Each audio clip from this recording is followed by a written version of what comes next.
ଆପଣ ଲକ୍ଷ୍ୟ କରିଥିବେ କିଛି ଦୋକାନୀ ସବୁବେଳେ ଭାବନ୍ତି ଯେ ଆମ ପାଖରେ ଅନେକ ଗ୍ରାହକ ଏଇଥିପାଇଁ ହୋଇଥାନ୍ତି ଯେ ଆମେ ଭଲ ଜିନିଷ ଦଉ।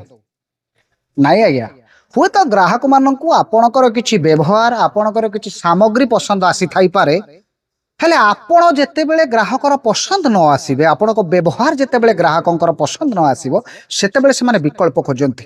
ଆଉ ଯୋଉଟା ଆପଣ ମାନେ ଭୁଲ କରନ୍ତି ଯେ ଆମ ଛଡା ୟାର ଆଉ କିଛି ବିକଳ୍ପ ନାହିଁ। ସବୁବେଳେ ଦୋକାନୀଟିଏ ଆଜ୍ଞା ଗ୍ରାହକ ଅଣ୍ଡାଳି ଥାଏ, ଆଉ ଗ୍ରାହକଟିଏ ସବୁବେଳେ ଭିନ୍ନ ଭିନ୍ନ ଦୋକାନ ଅଣ୍ଡାଳି ଥାଏ। ସେଇଥିପାଇଁ ଯେଉଁମାନେ ଭାବୁଛନ୍ତି ଆମର ବେପାର ବହୁତ ହଉଛି, ଆମେ ବହୁତ ଗ୍ରାହକକୁ ସାଉଁଟିକି ରଖିଛୁ ବା ବହୁତ ଗ୍ରାହକକୁ ଆମେ ବାନ୍ଧିକି ରଖିଛୁ, ସେଇଟା ଭୁଲି ଯାଆନ୍ତୁ ଆଜ୍ଞା, ଗ୍ରାହକ କେବେ କାହାର ନୁହନ୍ତି। ଗ୍ରାହକ ସବୁବେଳେ ଭଲ ଜିନିଷ ଆଉ ନୂଆ ନୂଆ ଜିନିଷ ହିଁ ଖୋଜନ୍ତି।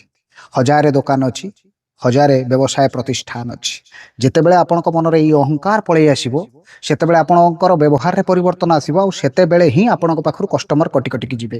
ସେଇଥିପାଇଁ ସବୁବେଳେ ବ୍ୟବହାର ଠିକ୍ ରଖନ୍ତୁ, ଗ୍ରାହକକୁ ସନ୍ତୁଷ୍ଟ କରିବା ଶିଖନ୍ତୁ, ନହେଲେ ଗ୍ରାହକ ଅନ୍ୟ ଦୋକାନ ଅଣ୍ଡାଳିବା ଆରମ୍ଭ କରିବେ। ଏଇ ତ ଜୀବନର କଥା।